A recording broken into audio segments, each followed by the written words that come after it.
Hey folks, it's October 26th.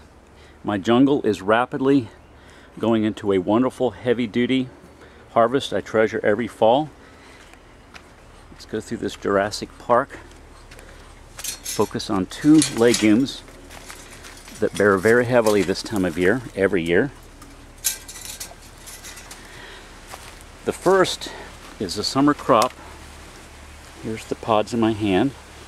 Most people, the only member of this family, which is called Vigna unguiculata, the only one that most people have eaten is the familiar black-eyed pea, or some people call them cow peas.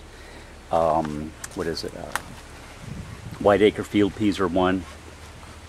Here's the blossom of this strain. I'm pretty sure that this planting, which filled this whole bed this summer, along with the weeds, was cream 40. At this stage, the pods are young, tender, completely stringless, and I love to eat them raw right off the plant.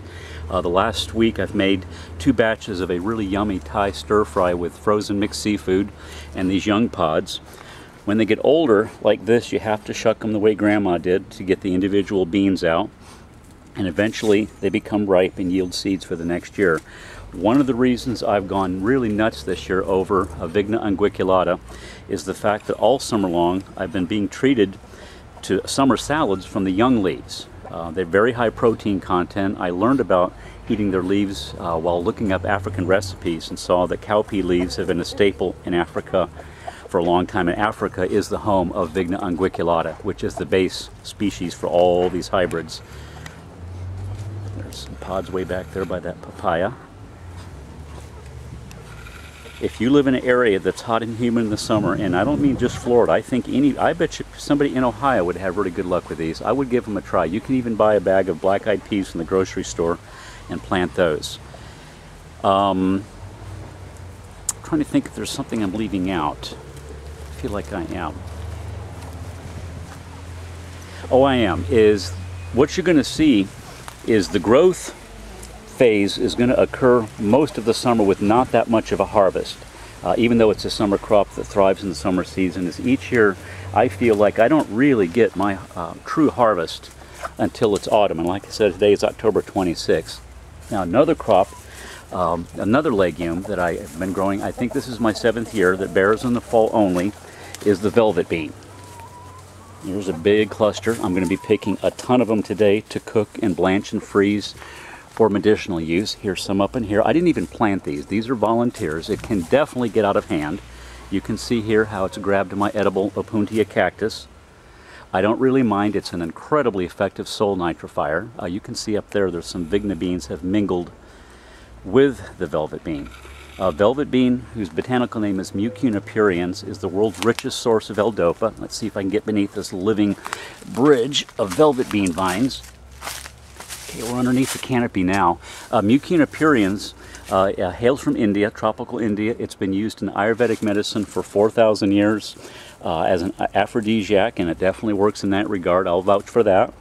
If it's taken daily in 3-week cycles, 3 weeks on, 3 weeks off, it's been shown to delay the graying of hair, at least in middle-aged men. It helps to burn off body fat and increase lean muscle mass, and the way it does it is the 3-week cycling on and off. The L-dopa content triggers your pituitary gland to make more human growth hormone, which in turn leads to muscle mass, increased testosterone, so there's where the aphrodisiac effect comes in.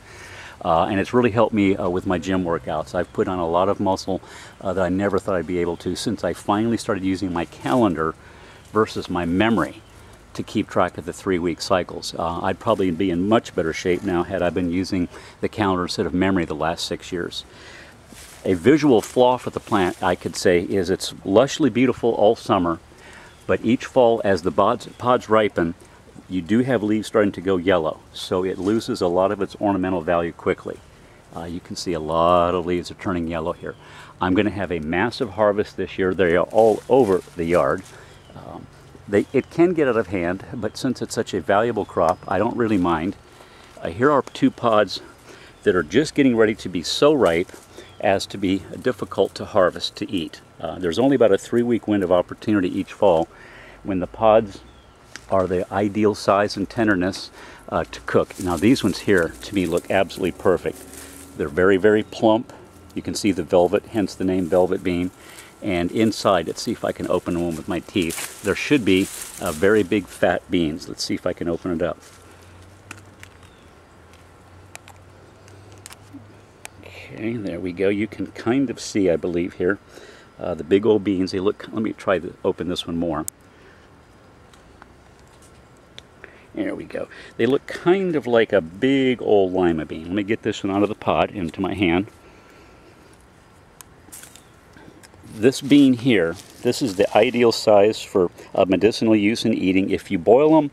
And I like to, after I've boiled the pods and drained them, I make up a Thai style or Vietnamese style dipping sauce like you make for spring rolls. And I put the pods in that and serve them at parties as finger food. And you eat them like edamame soybeans. And that way the sauce, which doesn't penetrate the pod, coats your fingers, and then hence when you pop the bean in your mouth, the more flavor. Friends agree that the flavor of the beans boiled is pretty much a cross between a very good lima bean and a boiled peanut. I grow it mainly for medicinal use because I like the idea of being slim and fit as I get older.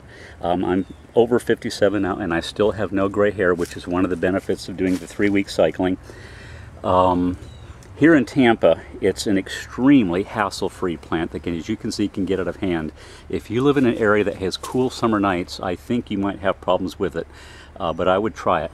One thing I want to emphasize is this is the form that has a soft velvet on the pods. The wild form, let's see if you see the velvet a little bit better here.